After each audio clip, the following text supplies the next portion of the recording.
आता या तीर्थंकरांपैकी जैन धर्मामध्ये अशी मान्यता आहे की प्रत्येक तीर्थंकराचा एक शासन काळ असतो, म्हणजे त्या काळामध्ये त्या तीर्थंकराला महत्त्व असतं. ठीक आहे.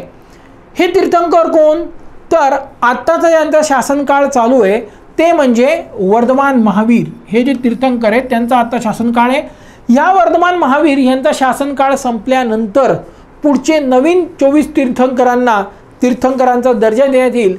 श्रीकृष्णांना सुद्धा पुढच्या तीर्थंकरांपैकी एक मानले आहे. जेव्हा ही 24वी समाप्त होईल, ठीक आहे, त्याच्यानंतर श्रीकृष्ण यांना सुद्धा एका तीर्थंकराचा दर्जा दिला जाईल असं जैन धर्मामध्ये मान्यता आहे ना. इतर तीर्थंकर त्याच्यामध्ये असतील. ठीक आहे. सो वर्धमान महावीर हे जैन धर्माचे 24वे तीर्थंकर, 24वे आणि आत्ताच्या ह्याच्यातनं शेवटचे ते तीर्थंकर आहे. त्यांचा जन्म जो आहे तो ज्ञातृक जमातीमध्ये कुंडग्राम किंवा ज्याला आज कुंडलग्राम असं म्हटलं जातं, हे ठिकाण वैशाली डिस्ट्रिक्ट बिहारमध्ये आहे. ठीक आहे. आणि त्यांचा जन्म इसवी सन पूर्व 540 या वर्षी झाला होता. त्यांचं मूळ नाव, ठीक आहे, महावीर हे आहे. आता त्यांचे वडील आहेत सिद्धार्थ, आईचं नाव आहे त्रिशला. ठीक आहे. ही त्रिशला जी होती त्यांची आई, ती नरेश चेतक जो लिच्छवींचा प्रमुख आहे त्यांची बहीण होती. पत्नीचं नाव होतं यशोदा. ठीक आहे. आणि त्यांच्या मुलीचं नाव होतं अनुजा. तिला ते लाडानं काय म्हणायचे, प्रियदर्शिका असं सुद्धा म्हणायचे. आणि त्यांचा मोठा भाऊ होता नंदीवर्धन. यांच्या परवानगीने त्यांना संसार त्याग करून मग दीक्षा घेतली. जैन धर्मामध्ये कसं असतं की एखाद्या व्यक्तीला जर संन्यास घ्यायचा असेल, ठीक आहे, तर संन्यास घेण्यासाठी त्याच्यावर डिपेंडंट असलेल्या लोकांची त्याला परवानगी घ्यावी लागते. समजा उद्या मला दीक्षा घ्यायची असेल तर मला माझ्या बायकोकडून परवानगी घ्यावी लागेल, किंवा माझ्या बायकोला घ्यायची असेल तर तिला माझ्याकडनं घ्यावी लागेल, किंवा समजा माझं लग्न झालेलं नाही आहे तर मला माझ्या आई वडिलांकडनं परवानगी घ्यावी लागेल तरच मला दीक्षा दिली जाते. असं सर्व आलं आणि कोणालाही दीक्षा दिली असं जैन धर्मामध्ये होत नाही. ठीक आहे. सो हा जो फोटो आहे हा वर्धमान महावीरांचा फोटो आहे. या फोटोकडे जर नीट बघितलं तर इथे एक तुम्हाला काहीतरी सिंबल दिसतंय. ठीक आहे. हा जो सिंबल आहे बघा, ठीक आहे, प्रत्येक जैन तीर्थंकराच्या छातीवर इथे एक सिंबल असतो काहीतरी. ठीक आहे. मूर्त्यांमध्ये कोरला जातो. जनरली सगळ्या मूर्त्या सारख्याच दिसतात, परंतु ह्या मूर्तीमध्ये काय चित्र आहे त्यानुसार ह्या प्रत्येक तीर्थंकराची ओळख ही केली जाते. त्यानुसार त्यांना डिस्क्रिमिनेट हे केलं जातं. ठीक आहे. सो वर्धमान महावीर यांचं चिन्ह जसं सिंह हे होतं.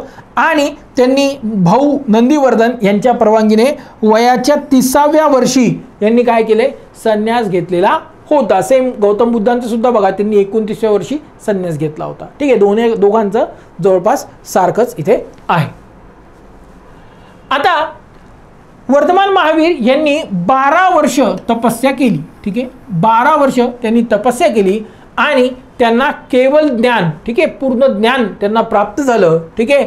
जैन धर्मामध्ये त्याला केवल ज्ञान म्हणणार, बौद्ध धर्मामध्ये त्याला ज्ञान म्हणणार, किंवा अजून काही शब्द येतील. ठीक आहे. पण या सगळ्यांचा बेसिक अर्थ हा एकच आहे.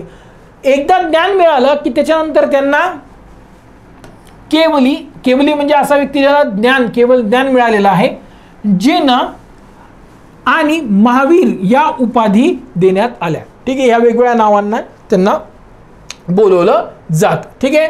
आता वर्धमान महावीर यांनी बेसिकली ज्यावेळेस धर्मप्रसार केला त्यांना विरोध करणारा हा पहिला व्यक्ती त्यांचा जावई जमाली हाच होता.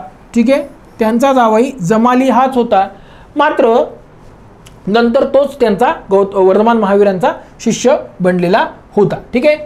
ज्ञानप्राप्तीनंतर त्यांनी 30 वर्ष, ठीक आहे, म्हणजे 30 मध्ये त्यांनी संन्यास घेतला होता, प्लस 12 म्हणजे 42 आणि प्लस 30 म्हणजे एकूण 72 हे त्यांचं आयुर्मान होतं. 30 वर्ष ज्ञानप्राप्तीनंतर त्यांनी काय केलं, अर्धमागधी ही त्या काळातली जी भाषा आहे त्या भाषेमध्ये, ठीक आहे, त्यांनी धर्मप्रसाराचं कार्य केलं. अर्धमागधी प्राकृत ज्याला म्हटलं गेलं त्या भाषांमध्ये त्यांनी काय केलं, धर्मप्रसाराचं कार्य केलं. आणि लोकांना उपदेशासाठी, लोकांना ज्ञान देण्यासाठी मार्गदर्शनपर ज्या सभा होतात त्यांना समवत्सरण, ठीक आहे, समवत्सरण असंही म्हटलं जातं. वेगवेगळे अर्थ जे उच्चार आपल्याकडे होतात. वयाच्या 72व्या वर्षी इसवी सन पूर्व 468 मध्ये त्यांचा राजगीर जवळ पावापुरी या ठिकाणी त्यांचा मृत्यू वर्धमान महावीरांचा झाला होता. आणि अशी एक आख्यायिका इथे बघा, तुम्हाला एक फोटो दाखवलेला आहे. हा पावापुरीचं जलमंदिर आहे. पावापुरीचं हे जलमंदिर आहे. असं मानलं जातं की वर्धमान महावीरांच्या मृत्यूनंतर त्यांचं अंत्यसंस्कार इथे करण्यात आलं होतं आणि लोकांनी त्या काळात तिथे इतकी गर्दी झाली होती, ठीक आहे, इतके लोक ह्या ठिकाणाला भेट द्यायला येत होते आणि ह्या जमिनीला ते शुद्ध पवित्र मानत होते. तिथून ते काय करायचे, एक मूठ माती घेऊन जायचे आणि त्याच्यामुळे इथे इतका खोलगट असा तलावच तयार झाला आहे. आणि आज इथे बघा तलावाच्या मधोमध हे मंदिर इथे आज आहे. ठीक आहे, इथं वर्धमान महावीरांचा अंतिम संस्कार झाला होता. तर जैन धर्मातले जे 24 तीर्थंकर आहेत, ठीक आहे, त्यापैकी आदिनाथ, अरिष्टनेमी आणि वर्धमान महावीर ह्यांचं जे अंतिम संस्कार आहेत, ठीक आहे, ते आदिनाथजींचे कैलाश पर्वत, अरिष्टनेमींचे गिरनार पर्वत जे गुजरातमध्ये आहे, ठीक आहे, आणि वर्धमान महावीरांचे या पावापुरी म्हणजेच हा जलमंदिर इथे झालेला आहे. उर्वरित जे 21 तीर्थंकर आहेत त्यांच्या पादुका फक्त या बिहार झारखंडच्या एरियामध्ये सम्मेद शिखरजी नावाचं एक ठिकाण आहे, जे जैन धर्माचं तीर्थक्षेत्र आहे, तिथे असल्याचं मानलं जातं. तिथे आज सुद्धा जैन धर्म, प्रत्येक जैन व्यक्ती आयुष्यातनं एकदा तिथे जायला पाहिजे असं अपेक्षित आहे. आपल्या सगळ्याच धर्मांमध्ये तसं आहे की हिंदूंनी 4 धाम केले पाहिजे, बौद्धांनी गौतम बुद्धांच्या संबंधात जे महत्त्वाचे ठिकाण आहेत, ठीक आहे, म्हणजे लुंबिनी नेपाळ असेल किंवा बौद्ध गया असेल किंवा कुशीनगर असेल, हे असतील, ठीक आहे, या ठिकाणी त्यांनी भेटी दिल्या पाहिजेत. ठीक आहे, असं जसं अपेक्षित आहे तसं सेम जैन धर्मामध्ये सुद्धा आहे. सम्मेद शिखरजी इथं सगळी लोक एकदा तरी व्हिजिट करतात. आता वर्धमान महावीर यांना काही पदव्या दिल्या गेल्या त्यांच्या ज्ञानामुळं आणि धर्मप्रसाराच्या कार्यामुळं. त्या काय बघा, जिन म्हणजे आपल्या इंद्रियांवर जो व्यक्ती विजय मिळवतो तसा व्यक्ती. केवली म्हणजे ज्याला सर्वोच्च ज्ञान प्राप्त झालेलं आहे, केवल ज्ञान प्राप्त झाला असे व्यक्ती. निग्रंथ म्हणजे सर्व बंधनांपासून मुक्त असलेला व्यक्ती, ज्याला कुठलंही बंधन नाही आहे, ज्याला इगो नाही आहे, कुठला आवड निवड आचार विचार असं ह्याला काही नाही आहे, अशा सर्व प्रकारच्या बंधनांपासून मुक्त आहे. आणि त्याच्यामुळेच जैन धर्मामध्ये तीर्थंकर जे आहेत त्यांना देवांपेक्षा मोठा दर्जा दिलेला आहे. त्याच्यानंतर अर्हता म्हणजे पवित्र आणि आदरणीय असं त्यांना म्हटलेलं आहे. प्रत्येक तीर्थंकराच्या छातीवर जे तुम्हाला एक सिम्बॉल असं सांगितलं तसं पार्श्वनाथ यांचा सिम्बॉल नाग आहे आणि महावीर यांचा सिम्बॉल सिंह असं आहे. अनेकांतवाद हे वर्धमान महावीरांच्या शिकवणीचा एक मूळ भाग आहे. ठीक आहे, आणि याचा गाभा आहे. सत्य हे एकांगी नसून त्याचे अनेक पैलू असू शकतात.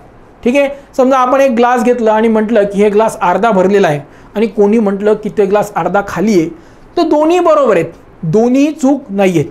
परंतु एकाला काय दिसतं की बाबा ग्लास अर्धी भरलेली आहे, दुसऱ्याला दिसते ग्लास पूर्ण अर्धी खाली आहे. ठीक आहे, तर सत्याचे असे वेगवेगळे अंग असू शकतात. म्हणजे एक व्यक्ती म्हणतो तेच सत्य आहे अशातला भाग नाही, सत्याचे वेगवेगळे अंग आहे. हा या अनेकांतवाद सिद्धांताचा एक गाभा आपण त्याला म्हणू शकतो. जैन धर्मामध्ये 3 रत्न त्रिरत्न आहेत. ठीक आहे, ते म्हणजे सम्यक दर्शन म्हणजे काय करायचं, चांगले आणि उत्तम विचार. आपला विचार हा शुद्ध असला पाहिजे, चांगला असला पाहिजे.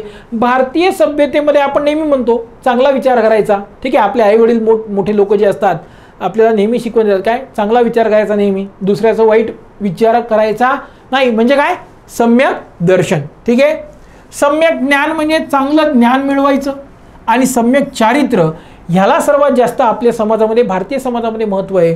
ते म्हणजे चांगलं आणि उत्तम आचरण करायचं, म्हणजे स्वतःचं जे कर्तव्य आहे ते करायचं, दुसऱ्याचं वाईट इच्छा करायची नाही आणि आपल्या कामाशी काम ठेवायचं. आता ही जी शिकवण आहे ही खूप बेसिक आणि इझी टू फॉलो आहे. हे जर तुम्ही फॉलो केलं तुम्हाला मोक्ष वगैरे मिळतं. इतकी सिंपल जर टीचिंग एखाद्या धर्मामध्ये असेल, ठीक आहे, तर त्या धर्माकडे लोक आकर्षित होणं साहजिक आहे, कारण इथे त्यांना कर्मकांड करायचे नाही आहेत, पैसा खर्च करायचा नाही आहे, काहीच करायचं नाही आहे, फक्त आपलं जीवन चांगलं जगायचं आहे. आणि त्याच्यामुळे काय दिसतं, ह्या धर्मांमध्ये लोक आकर्षित झाले. सेम बौद्ध धर्माचं आहे, इतकीच इझी शिकवण बौद्ध धर्माची सुद्धा आहे, त्याच्याबद्दल आपण बघणारच आहोत. ठीक आहे. सो ही शिकवण आहे, ह्याला जैन धर्माची त्रिरत्ने म्हटले जातं. आता तुम्हाला एखादा प्रश्न काय येईल की खालीलपैकी कशाचा जैन धर्माच्या त्रिरत्नांमध्ये समावेश होत नाही, ठीक आहे, किंवा कोणकोणते त्रिरत्नाचा भाग आहेत किंवा त्यांचा अर्थ काय, अशा काही स्वरूपात तुम्हाला ते प्रश्न येऊ शकतो. वर्धमान महावीर जे होते त्यांचे अनुयायी कोण होते, तर उदयन हा सिंधू भागातला सैवीर शासक होता. प्रत्योत, ठीक आहे, अवंतीचा शासक होता. बिंबिसार हा मगधचा शासक होता आणि स्थानिक हा कौशंबीचा शासक होता असं मानलं जातं. तर बिंबिसारच्या बाबतीत बौद्ध धर्मामध्ये सुद्धा हा दावा केला जातो, तो त्यांचा फॉलोअर होता. तर अशा वेगवेगळे दावे आहेत, परंतु आपल्याला दोन्हीकडे ते मानायला काही हरकत नाहीये. आता जैन धर्मामध्ये ज्ञान मिळवण्याचे मार्ग, वेगवेगळे मार्ग सांगितलेले आहेत. तर पहिलं कसा मार्ग सांगितला आहे, मतिज्ञान. मतिज्ञान म्हणजे काय, तर मानवीय इंद्रिय, ठीक आहे, आणि मेंदू यांच्या मदतीने ज्ञान मिळवणे, ऑब्झर्वेशन करून शिकून वगैरे ज्ञान मिळवणे. अवधी ज्ञान म्हणजे डोळ्यांनी बघून, जसं हा रंग काळा आहे, बोर्डावर हा रंग व्हाईट आहे, हे जे आपण म्हणतो की आपल्याला वेगवेगळ्या रंगाचं ज्ञान आहे, अशा प्रकारे डोळ्यांनी बघून ज्या गोष्टी कळतात त्याचं ज्ञान. श्रुती ज्ञान म्हणजे ऐकून मिळवलेलं ज्ञान. मनोप्रिय ज्ञान म्हणजे इतरांचा चेहरा बघून, फेस रिडिंग करून त्यांच्या विचारांविषयीचं ज्ञान, ठीक आहे, हे सुद्धा शक्य असतं. ठीक आहे, हे आज सुद्धा ही टेक्निक आहे. बऱ्याच लोकांना फेस रिडिंगचं बघा हे असतं, नॉलेज त्यांना असतं फेस रिडिंग कसं करायचं, किंवा त्यांना बाय बर्थ सुद्धा काही लोकांमध्ये ती क्वालिटी असते. आणि केवल ज्ञान म्हणजे असं ज्ञान जिथे भूतकाळात काय झालं, वर्तमान काळात काय चाललंय आणि भविष्यकाळ ह्याच्यामध्ये काय होणार आहे याचं संपूर्ण ज्ञान ज्या लोकांकडे असतं त्याला केवल ज्ञान म्हणतो. आणि असे केवल ज्ञान मिळालेले जे महत्त्वाचे 24 लोक आहेत त्यांना जैन धर्मामध्ये तीर्थंकराचा दर्जा दिला आहे. त्याच्याशिवाय सुद्धा अनेक लोकांना हे ज्ञान प्राप्त झालं असं मानलं जातं. आता जैन धर्मामध्ये 5 महाव्रत दिलेले आहेत. ठीक आहे, 5 महत्त्वाचे व्रत दिलेले आहेत. ते आहे पहिलं अहिंसा. आता शेतीमध्ये प्राण्यांची हिंसा करू नये, परंतु त्याचबरोबर जैन धर्मामध्ये ही अहिंसा जी आहे ती काही प्रमाणात तिचा अतिरेक झाला आहे असं सुद्धा आपल्याला म्हणता येईल. कारण एक साधी मुंगी, एक छोटा जीव सुद्धा आपल्याकडनं मरू नये याची काळजी जैन धर्मामध्ये घेतली जाते. तुम्ही बघा, जैन धर्मातले संत जर तुम्हाला कधी दिसले तर त्यांच्या हातामध्ये एक काठी आणि त्याला खाली धागे वगैरे असतात. ठीक आहे, किंवा दिगंबर पंथातले जर संत असतील तर त्यांच्याकडेही त्याच प्रकारचं एक वेगळं असं एक वस्तू असते. कशासाठी, तर ते जिथं बसतायत तिथं असं साफ करतात, ते झाडू मारण्यासारखं. तिथं एक जे स्मॉलेस्ट जीव असतो त्याची सुद्धा हिंसा होऊ नये अशी काळजी त्यांच्याकडनं घेतली जाते. ठीक आहे, सो अहिंसेचं पालन इथं केलं जातं. सत्य, कोणत्याही परिस्थितीत सत्य किंवा सत्याची बाजू सोडू नये असं मानलं जातं. अस्तेय म्हणजे कोणीही चोरी करू नये. चोरी करू नये म्हणजे काय, की जे आपलं नाहीये त्याची मनोकामना करू नये, ते मिळवण्याचं किंवा हिसकून घेण्याचा प्रयत्न करू नये. अपरिग्रह म्हणजे संपत्ती गोळा करू नये, आपल्या आवश्यकतेपेक्षा जास्त संपत्ती गोळा करू नये. आता हे जे जैन संत असतात त्यांच्याकडे बघा, श्वेतांबर संत जे असतील त्यांच्याकडे फक्त त्यांचे खाण्यापिण्याचे पात्र असतात, खायला त्याच्यामध्ये काही नसतं, पात्र. ठीक आहे, म्हणजे भांडे, आणि ते पण मोजके 2-4 ज्याच्यामध्ये लोकांकडनं भिक्षा घेतली जाईल. ठीक आहे, आणि ती अन्न म्हणून खाल्ली जाईल. दिगंबरच्या जे संत असतात त्याच्याकडे ते पण नसतं, ते असं हातावर लोकांनी त्यांना द्यायचं खायला, तितकेच घास ते लोक खातात. खाली पडलं की जेवण संपलं, थोडं जरी त्यातनं खाली पडलं की त्यांचं जेवण संपतं. अशा प्रकारे इतक्या मोठ्या प्रमाणात स्ट्रिक्ट जीवन हे जैन संतांचं असतं. तर अपरिग्रह म्हणजे संपत्ती गोळा करू नये. आता हे जनरली सगळ्यांनीच फॉलो करणं अपेक्षित आहे, पण संतांना याचे नियम खूप जास्त कठोर आहेत. आणि ब्रह्मचर्य म्हणजे शुद्ध आचरण ठेवणं. ठीक आहे, आणि जैन धर्मामध्ये संत जे असतात ते टोटली ब्रह्मचारी इथे असतात. तुमच्या ह्या बाजूला तुम्हाला एक फोटो दिसतोय, याच्यामध्ये एक मंत्र आहे, याला नमोकार महामंत्र किंवा नवकार महामंत्र असं म्हटलं जातं. आणि जैन धर्मामध्ये तुम्हाला जर काहीच येत नसेल तर हे मंत्र प्रत्येकाला येतं, लहानातल्या लहान मुलाला सुद्धा येतं, मोठ्यातल्या मोठ्याला माणसाचं काही विशेष नाही. हे बेसिक मंत्र आहे. जसं हिंदू धर्मामध्ये ओम गायत्री मंत्र आहे, ठीक आहे, तसं जैन धर्मामध्ये हा नवकार महामंत्र आहे. नमो रेंतनम, नमो सिद्धानम, नमो आयरिनम, नमो उज्जयनम, नमो लोय सव सावनम, ऐसो पंचनमोकारो सव्व पावपणास्तो मंगलांच सव्वेसी पडमम हवी मंगलम, असा एक मंत्र आहे की लोक ह्या प्रकारचा जप हे करत असतात. हिंदू धर्मामध्ये लोक श्रीरामांचं नाव घेतात, कृष्णाचं घेतात. बौद्ध धर्मामध्ये बुद्धम शरणम गच्छामी, संघम शरणम गच्छामी असं म्हटलं जातं. तर असे प्रत्येक धर्मामध्ये आपल्याकडे कसं आहे की एक बेसिक काहीतरी मंत्र आहे, तुम्हाला काहीच येत नसेल तर तितकं तरी तुम्ही फॉलो करा. आता हे जे 4 आहेत, ठीक आहे, हे आधीपासूनचे आहेत, ठीक आहे. हे 4 तत्व पार्श्वनाथ यांनी सांगितलेत. आणि हे जे 5वं आहे ब्रह्मचर्य, ठीक आहे, म्हणजे इवन कपड्यांचा सुद्धा त्याग या ब्रह्मचर्यामध्ये आला, हे वर्धमान महावीरांनी तत्व जोडलं आहे असं मानलं जातं. आता जैन धर्मामध्ये जे वेगवेगळे संत असतात, ठीक आहे, त्यांचं वर्गीकरण कसं आहे बघा. तीर्थंकर म्हणजे सर्वोच्च संत आहेत ज्यांना ज्ञान प्राप्त आहे आणि मोक्ष मिळालेला आहेत. आणि असे हे फक्त 24च आहे, ठीक आहे, द एंड, ठीक आहे. अरहंत म्हणजे ज्यांना निर्वाण मिळालेला आहे असे संत, मोक्ष निर्वाण मिळालेला आहे असे संत. आचार्य म्हणजे संतांच्या गटाचे प्रमुख, ठीक आहे, काही फॉलोअर्सचा वर्ग असतो, संत असतात त्यांचे प्रमुख. आणि उपाध्याय म्हणजे हे शिक्षक असतात, संत असतात. आणि साधारण साधू म्हणजे हे साधारण संत असतात, दीक्षा घेतलेला व्यक्ती. सुरुवातीच्या काळामध्ये हे असतं, जसं आपलं जॉबमध्ये प्रमोशन होत जातं तसं यांचं सुद्धा प्रमोशन होत जातं. हा जो एक फोटो दिसतोय तुम्हाला बघा, इथं हे जैन साधू आहेत, ठीक आहे. यांच्याकडे बघा कपडे हे मुख्यतः पांढरे आणि काही लोक थोडे मळक्या स्वरूपाचे कपडे हे लोक घालतात, ठीक आहे. हे श्वेतांबर संतांचा फोटो आहे. इथे नीट बघा की यांनी तोंडाला पट्टी लावलेली आहे, ठीक आहे. आपण बोलतो त्याच्यातनं जीवांची हानी होऊ नये असं जैन धर्मातले श्वेतांबर पंथातले एक स्थानकवासी उपपंथ आहे, एका प्रकारे जात म्हणूयात, त्यांच्यामध्ये फॉलो केलं जातं.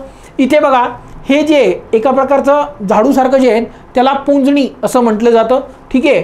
आणि इथं जे कापडामध्ये त्यांनी काहीतरी सामान घेऊन ते चालतायत, त्याच्यामध्ये त्यांची खाण्यापिण्याची पात्र 2-4 भांडे 5-7 भांडे असतात. त्या भांड्यांमध्ये ती लोक खातात आणि तितकेच वापरतात, यांच्याकडे बाकी काही नसतं. सर्वसाधारण लोक त्यांना दान देतात, ठीक आहे, भिक्षा देतात आणि त्याच्यातनंच ते लोक त्यांचं अन्न पाणी त्यांना मिळत असतं. बाकी लोकांच्याकडं अजिबात काहीही संपत्ती नसते, ठीक आहे. कालांतरामध्ये ह्याच्यामध्ये थोडे बहुत बदल झालेले आहेत, परंतु इतर धर्मांचा विचार करता, भारतातले आज जे काही धर्म आहेत त्यांचा विचार करता, जैन धर्मामध्ये साधू संतांसाठीचे जे विशेष नियम आहेत ना ते अजूनसुद्धा खूप मोठ्या प्रमाणात फॉलो होतात आणि स्ट्रिक्टली फॉलो होतात, ठीक आहे, बऱ्याच प्रमाणात. पण जसं इतर धर्मांमध्ये सुद्धा काही प्रमाणात थोड्या प्रथा बदललेल्या आहेत, आपण म्हणूयात थोडा भ्रष्ट ही व्यवस्था झालेली आहे, तसंच यांच्यामध्ये सुद्धा झालेली आहे. सगळ्यांसाठीच ते लागू तसं आहे, ठीक आहे. ते संत या प्रकारचे याच्यामध्ये जैन धर्मामध्ये असतात. आता झालं असं की मौर्य काळामध्ये, चंद्रगुप्त मौर्याच्या काळामध्ये मगध साम्राज्यामध्ये एक खूप मोठा दुष्काळ पडला, ठीक आहे. जैन धर्मामध्ये ह्या काळात 2 पंथ निर्माण झाले, एक होता दिगांबर आणि एक होता श्वेतांबर, ठीक आहे. हे 2 पंथ तयार झाले कधी, चंद्रगुप्त मौर्याच्या काळात. झालं असं की मगध साम्राज्यामध्ये दुष्काळ पडल्यानंतर जैन संतांचा एक गट भद्रबाहू, ठीक आहे, यांच्या नेतृत्वात दक्षिणेत गेला. आणि हा दक्षिणेत गेल्यानंतर हा श्रवणबेळगोळा इथं गेला असं मानलं जातं. आणि ह्यांच्यामध्ये जाणारा, त्यांच्यासोबत ह्या संतांसोबत जाणारा एक व्यक्ती होता चंद्रगुप्त मौर्य, ठीक आहे, चंद्रगुप्त मौर्य. आणि या चंद्रगुप्त मौर्याने बेळगाव जवळ, ठीक आहे, श्रवण बेळगाव इथे त्यानं काय केलं होतं, सल्लेखना किंवा संथारा ज्याला म्हटलं जातं त्याच्याविषयी माहिती बघूयात आपण पुढे. तर या तत्वानुसार त्यानं मृत्यू त्यानं स्वीकारला आणि तिथे आज एक चंद्रगिरी म्हणून एक ठिकाण आहे, तिथं त्यानं संथारा हा व्रत घेतला होता असं मानलं जातं. दक्षिणेत हे लोक गेले, ठीक आहे.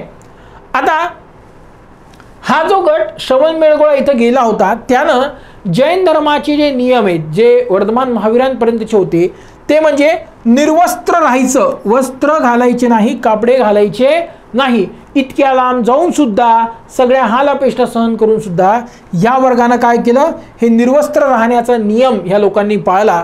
मात्र श्वेतांबर जे उत्तरेमध्येच दुष्काळ पडून सुद्धा उत्तरेमध्येच थांबले होते, ठीक आहे, स्थूलभद्र यांच्या नेतृत्वाखाली त्यांना श्वेतांबर म्हटलं आणि त्यांनी पांढऱ्या रंगाचे वस्त्र घालायला सुरुवात केलेली होती. ठीक आहे, पांढऱ्या रंगाचे वस्त्र घालायला सुरुवात केली होती ते होते श्वेतांबर आणि जे निर्वस्त्र राहिले त्यांना म्हटलं दिगंबर. इथे बघा दोन्ही संतांचा एक फोटो दिलेला आहे. तर इथं बघा हे श्वेतांबर आहेत, यांच्या हातामध्ये हे एक आहे, याच्यात पाणी, आणि इथं बघा मोर पिसांचं बनवलेलं ते पूजनीसारखं ज्याच्यातनं थोडं प्राण्यांची हिंसा होऊ नये म्हणून ते असं झाडल्यासारखं करतात. ठीक आहे, आणि ह्यांच्याकडे बाकी काहीच नाही आहेत आणि हे पूर्ण नग्न आहेत. ठीक आहे, इवन थंडीच्या दिवसामध्ये जर यांना झोपायचं असेल तर झोपताना हे लोक घास असतो ना, त्या घास अंगावर घेऊन ती लोक झोपतात. त्याच्यामध्ये कापड तिथे सुद्धा वापरलं जात नाही, जमिनीवर खाली हे लोक झोपतात. इतकं कठीण हे दिगंबर लोकांचे संत असतात, त्यांचे नियम इतके कठीण असतात. हे आहेत श्वेतांबरांचे संत. यांच्यामध्ये बघा हे वस्त्र, यांनी पांढरे वस्त्र परिधान केलेत आणि यांच्याकडेच या प्रकारचे एक वस्तू, एक दोन वस्तू असणार आहेत. यांच्याकडे काही खूप काही असत नाही. तर हे दिगंबर आणि श्वेतांबरांमधला मुख्य फरक या फोटोमधनं तुम्हाला लक्षात येऊन जाईल. ठीक आहे, सो हा वर्ग उत्तरेकडे राहिला आणि त्यांना श्वेतांबर म्हटलं गेलं. ठीक आहे, आता जैन धर्माच्या बाबतीत काही विचार बघा. पहिलं की देवाचं अस्तित्व जैन धर्माला मान्य आहे, मात्र त्यांचं स्थान जे ते तीर्थंकरांपेक्षा दुय्यम आहे. कारण इवन देवांना सुद्धा राग, लोभ, इगो या गोष्टी इथं असतात, मात्र तीर्थंकरांना त्या असत नाहीत असं जैन धर्मामध्ये मानलं जातं. आता समाजाची स्थिती कशी आहे, आपल्याला काय पाहिजे, यानुसार या सर्व धर्मांचे विचार ठरलेले आहेत. तर जैन धर्मामध्ये जाती आणि वर्ण व्यवस्थेचं समर्थनही केलेलं नाही किंवा त्याला नाकारलेलं सुद्धा नाही. आता हे का, हे समजून घ्या. जैन धर्माकडे जो वर्ग आकृष्ट झाला तो मुख्यतः व्यापारी होता. का? कारण जैन धर्मामध्ये एक्स्ट्रीम अहिंसा याचं पालन करणं आवश्यक आहे. मग आता जो व्यक्ती शेती करतोय त्याला प्राणी नांगरासाठी झुपवावे लागणार आहेत. ठीक आहे, पिकांना कीड पडत असेल तर त्याच्यावर उपाय करावे लागणार आहेत. मग जैन धर्मामध्ये जी एक्स्ट्रीम अहिंसा अपेक्षित आहे ती शेतकरी वर्गाला करणं शक्य आहे का? नाही आहे. मांसाहार करणाऱ्या व्यक्तीला शक्य आहे का? नाही आहे. मग हे शक्य कोणाला आहे? तर व्यापारी वर्ग. त्याला काही स्वतःला हिंसा करायची का? नाही. मग फक्त व्यापारी वर्ग खूप मोठ्या प्रमाणात इथे आकृष्ट झाला. आता व्यापारी वर्ग, वैश्य यांना काय पाहिजे होतं, तर क्षत्रिय आणि ब्राह्मण यांच्या समान दर्जा पाहिजे. ठीक आहे, परंतु वैश्यांपेक्षा खालचा दर्जा शूद्रांचा आहे. शूद्रांच्या बरोबर त्यांना जायचं नाही आहे. ठीक आहे, म्हणजे आम्ही मोठे आहेत, आम्ही तुमच्यासारखे आहेत, पण हे आमच्यासारखे नाही आहेत, शूद्र आमच्या इतके नाही आहेत. म्हणून यांनी काय क्लेम केलं की आम्ही सगळ्यांच्या म्हणजे ब्राह्मण आणि क्षत्रियांच्या समान आहोत. म्हणून जाती आणि वर्ण व्यवस्था नाकारली नाही, कारण शूद्र ते शूद्र असतील परंतु आम्ही क्षत्रिय आणि ब्राह्मणांच्या समान आहोत. त्याच्यामुळे यांनी जाती आणि वर्ण व्यवस्थेचं समर्थनही केलं नाही आणि नकारली सुद्धा नाही. म्हणजे एका प्रकारे याचं इनडायरेक्टली समर्थन केलेलं आहे, पण कधी कधी सायलेंट असून सुद्धा ही काम अशा पद्धतीचे केले जातात. आणि हे सगळ्या धर्मांमध्ये, ह्याच धर्मामध्ये अशातला भाग नाही, सगळ्या धर्मामध्ये ह्या गोष्टी असतात. ठीक आहे, जैन धर्माचं मान्यता आहे की पवित्र आणि गुणवत्तापूर्ण जीवन जगलं तर कोणत्याही व्यक्तीला मुक्ती, निर्वाण, मोक्ष मिळू शकतो. ठीक आहे, जैन धर्मामध्ये एक सल्लेखना, कायाक्लेश किंवा संथारा ही एक पद्धत आहे. ठीक आहे, ही एक परंपरा आहे. ठीक आहे, काय म्हटलं मी? कायाक्लेश. काया म्हणजे शरीर आणि क्लेश म्हणजे त्याचं आपण म्हणू एक प्रकारे त्याला शिक्षा देणं किंवा त्याग करणं, कायाक्लेश. संथारा किंवा सल्लेखना. ठीक आहे, सल्लेखना हा शब्द मुख्यतः दिगंबर पंथीय लोक वापरतात आणि संथारा हा शब्द श्वेतांबर पंथीय वापरतात. प्रोसेस एकच आहे. काय याच्यामध्ये? तर याच्यामध्ये जो व्यक्ती हा व्रत घेतो तो व्यक्ती पूर्णपणे अन्नाचा त्याग करतो, कधी कधी पाण्याची सूट ठेवली जाते, अन्नाचा त्याग करतो आणि त्याच्यात तो स्वतः एका प्रकारे आपलं जीवन संपवतो, मरेपर्यंत उपवास, ठीक आहे, कोणत्याही प्रकारचं अन्न पाणी ग्रहण करत नाही. आणि इथे बघा एक फोटो दिसतंय तुम्हाला, एक व्यक्ती इथं, त्याचा एक संत आहे, त्यांचा मृत्यू झाला आहे आणि त्यांना अशी पालखी बनवून त्यांना त्याच्यात बसून असं बांधून नेलेलं आहे. मृत व्यक्तीला आपण जनरली असं झोपून घेऊन जातो अंतिम संस्कारला, इथं मात्र पालखीमध्ये नेलं जातं आणि त्याचा अंतिम संस्कार केला जातो. आणि आता जसं आपल्या धर्मामध्ये भारतीय संस्कृतीमध्ये मृत्यू झाल्यानंतर कुठं 3 दिवस पाळले जातात, कुठे 12, कुठे 13, ठीक आहे. तर संतारा झालेल्या व्यक्तीच्या मृत्यूनंतर असा कुठलाही दुःखवटा नसतो, कारण त्या व्यक्तीला एका प्रकारे मोक्ष मिळाला आहे असं मानलं जातं. परंतु हा जो व्रत आहे तो चांगल्या धडधाकट माणसाने घ्यायचा असतो, ठीक आहे. म्हणजे आता एखादा व्यक्ती माहिती आहे की त्याचा मृत्यू होणार आहे आणि त्यानं हा संतारा घेतला तर तसं त्याला काही अर्थ नाही आहे, पण बरेच लोक हे संतारा व्रत घेतात. याच्यावर आर्टिकल 21 नुसार बऱ्याच वेळा सुप्रीम कोर्टमध्ये केसेस वगैरे सुद्धा झाले आहेत. परंतु सरकार हा धार्मिक, त्यांच्या धार्मिक याचा भाग असल्यामुळं कुठलंही सरकार याच्यामध्ये हस्तक्षेप करत नाही. तर स्वतःहून माणूस मृत्यूला याच्यामध्ये कवटाळतो, त्याला संतारा व्रत असं म्हटलं जातं. पुढचा भाग आहे की जैन धर्माच्या शिकवणींच्या संकलनासाठी 2 बौद्ध जैन परिषदा पार पडल्या. पहिली परिषद इसवी सन पूर्व 300 मध्ये झाली, म्हणजे वर्धमान महावीरांच्या मृत्यूनंतर जवळजवळ 2-250 वर्षांनी, ठीक आहे. त्याच्या ती जी पहिली परिषद आहे ती पाटलीपुत्र बिहार इथे झाली होती आणि त्याचे अध्यक्ष होते स्थूलबाहू किंवा स्थूलभद्र, ठीक आहे. दुसरी परिषद आहे ते इसवी सन 512 मध्ये झाली होती गुजरातच्या वल्लभी येथे आणि इथं मुख्यतः जैन साहित्याचं संकलन इथे झालं होतं, ठीक आहे. आता जैन धर्मामध्ये हिंदू पुरुष आणि स्त्री दोघांनाही इथं प्रवेश देण्यात आला होता. इथं असं काही लिमिटेशन हे नव्हतं आणि वस्त्रांचा त्याग हा संदेश वर्धमान महावीरांनी दिला होता. कलिंगचे खारवेल शासक जे होते, ठीक आहे, त्यांनी जैनांना राजाश्रय दिला होता. हे जे फोटो तुम्हाला इथे दिसतोय तो हा हत्ती गुफा, ठीक आहे,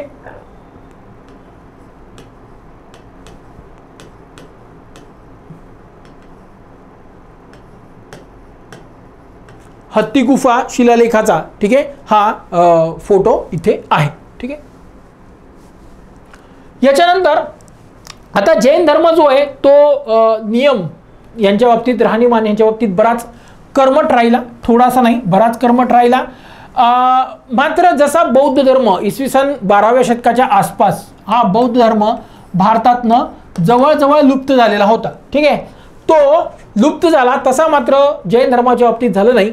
खूप मर्यादित लोकसंख्येमध्ये का असे ना, मात्र जैन धर्माचं अस्तित्व इथे आजही आपल्याला दिसतं.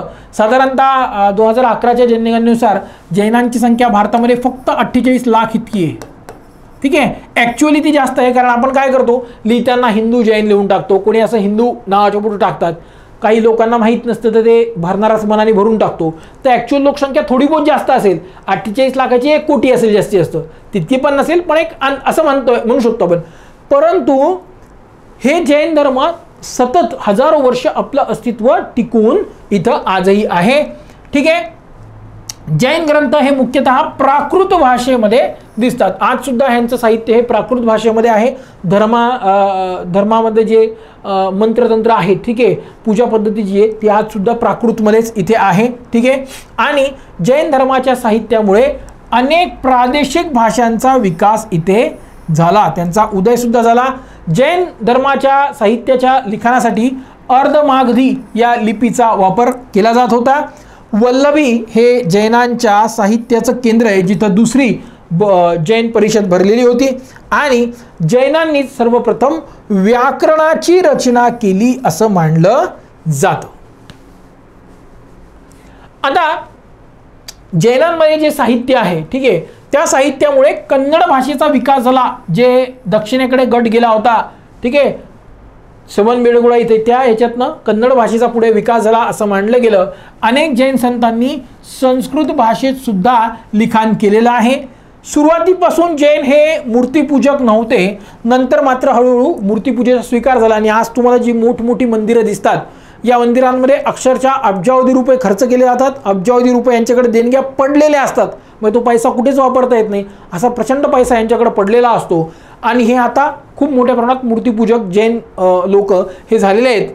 जैन धर्माचा जो आपण म्हणूयात एका प्रकारचं ब्रीदवाक्य आहे, अहिंसा परमो धर्म, अहिंसा हा परमोच्च धर्म आहे आणि जियो और जीने दो हा जो संदेश आहे तो वर्धमान महावीर यांनी दिलेला होता. ठीक आहे, की स्वतः जीवन जगा आणि दुसऱ्यांना जगू द्या, आणि दुसऱ्यांना म्हणजे लहानात लहान जीवाला सुद्धा हे जीवन तुम्ही जगू द्या, हा संदेश वर्धमान महावीरांनी दिला. आता जैनांच्या संदर्भात काही महत्त्वाचे आपण म्हणूयात शिल्पकलेचे केंद्र आहेत. एक आहेत बाग गुफा, हे मध्य प्रदेशमध्ये आहे बाग. हत्ती गुफा शिलालेख ओडिसामध्ये आहे. ठीक आहे, कलिंगाचे खारवेल त्यांचं ते फोटो आपण ऑलरेडी बघितलाय. दिलवाडा जैन मंदिर हे माउंट आबू इथे आहे. गोमटेश्वर बाहुबली, ठीक आहे, हे श्रवणबेळगोळा इथे आहे, हे आपण बघूयात पुढे. राणकपूरचं मंदिर जैन मंदिर हे प्रचंड मोठं मंदिर आहे. ठीक आहे, हा फोटो आहे बघा, राणकपूरच्या मंदिराचा हा फोटो आहे. प्रचंड मोठं असं हे मंदिर आजही आहे, हे सुद्धा राजस्थानमध्ये आहे. ठीक आहे, ठीक आहे, खूप प्रसिद्ध हे मंदिर आहे. त्याच्यानंतर गिरनार आणि पालितानाचा फोटो आपण सुरुवातीला बघितलाय. पावापुरीचं जैन मंदिर, राजगृह बिहार इथे एक मंदिर आहे. ठीक आहे, महाराष्ट्रात वेरूळच्या ज्या गुफा आहेत, ठीक आहे, अजंठा एल्लोरा ज्याला आपण म्हणतो एल्लोरा, त्या एल्लोरामध्ये इंद्रसभा गुफा हे आहे वेरूळ महाराष्ट्रामध्ये. इथे बघा या इंद्रसभा गुफाचा हा फोटो आहे. ठीक आहे, हे बघा इंद्रसभा. ठीक आहे, वेरूळमध्ये ज्या लेण्या आहेत त्याच्यामध्ये बौद्ध लेण्या सुद्धा आहेत, जैन लेण्या सुद्धा आहेत आणि हिंदू मंदिरं सुद्धा तिथे आहेत, सगळ्यांचा समावेश आहे. आणि समेत शिखरजी हे झारखंड इथे आहे. आता पुढचं जे आहे ते आहे गोमटेश्वर बाहुबली. ठीक आहे, हे बाहुबली जे होते, गोमटेश्वर जे होते, ते पहिले तीर्थंकर ऋषभदेव यांचे पुत्र होते. ठीक आहे, इसवी सन 982 मध्ये गंगा राज्याचा मंत्री चामुंडराय याने कर्नाटकातील श्रवणबेळगोळा इथं ही मूर्ती उभारलेली आहे. ही बघा ही मूर्ती आहे. ठीक आहे, साधारणतः 56.5 फूट इतकी या मूर्तीची उंची आहे आणि वैशिष्ट्य म्हणजे ही अखंड दगडाची बनलेली आहे. म्हणजे यांनी एकतर इतकी मोठी मूर्ती बनवून त्याला उभं केलं, नाही तर अखंड दगडामध्ये त्यांनी कोरलं. आणि ज्या अर्थी इथं फोटो दिसतोय आपल्याला, इथं बघा बेस आहे या मूर्तीला, त्यांनी ते त्या प्रकारचे दगडाला कोरून ती मूर्ती बनवलेली आहे असं आपल्याला दिसतं. ठीक आहे, आणि श्रवणबेळगोळा हे मुख्यतः दिगंबर पंथीयांचं मुख्य धार्मिक केंद्र आहे. धन्यवाद.